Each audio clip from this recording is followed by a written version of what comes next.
Let me now share about what we know about this novel coronavirus. This virus comes from the family of coronavirus, which includes other viruses such as MERS and SARS, as well as the milder variants causing common cold. The medical consensus at this moment is that the novel coronavirus is more transmissible, but appears less deadly than SARS. Available evidence suggests that the rate of human-to-human transmission of this virus appears to be higher than that of SARS. For now, the evidence also suggests that transmission is mostly via droplets. What this means is that the virus is carried within droplets emitted from an infected person over a short distance, such as when a person coughs or sneezes. If these droplets come into contact with the eyes, nose or mouth of an individual, directly or indirectly through hands that have come into contact with these droplets, the individual may become infected. To clarify, there is no evidence currently to suggest that the virus is airborne. There are other viruses, such as the chickenpox, which can easily be transported via air currents and do not require droplets to contact the eyes or nose. The novel coronavirus is not in this category of viruses. The novel coronavirus could also transmit through surface contact. Let me explain. When a person sneezes or coughs, the droplets fall onto the surfaces of tables and chairs, for example, and the virus may remain alive for up to a few days. When someone else touches the surfaces of these tables and chairs, the virus can be transferred to his hands, and if he then rubs his eyes or nose without washing his hands, he may become infected. So we should wash our hands.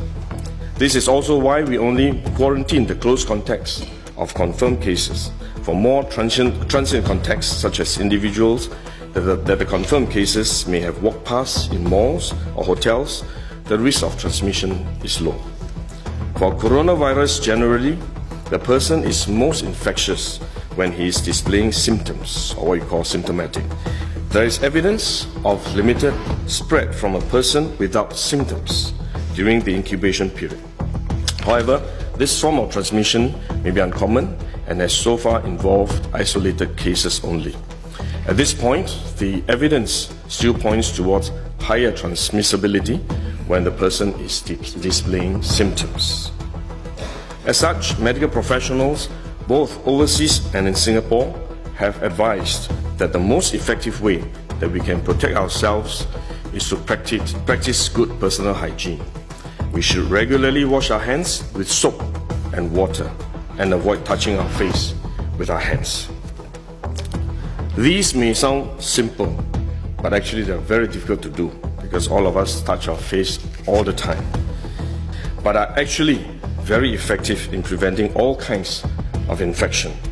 Potential infection from asymptomatic persons, in fact, is less likely to be from coughing or sneezing directly because they don't have symptoms. They are not sneezing or coughing, but more likely by touching contaminated surfaces, for which masks offer no protection.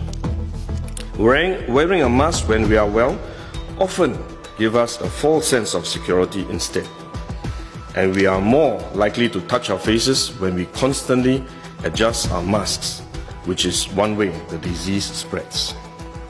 At the same time, we need to protect others, our loved ones, friends, colleagues, and fellow Singaporeans that we come into contact with. If we are sick, we should rest and recover at home as far as possible. If we do need to go out to see a doctor, for example, we should wear a surgical mask to protect others. So this is when mask is needed, when we are unwell and have to go out.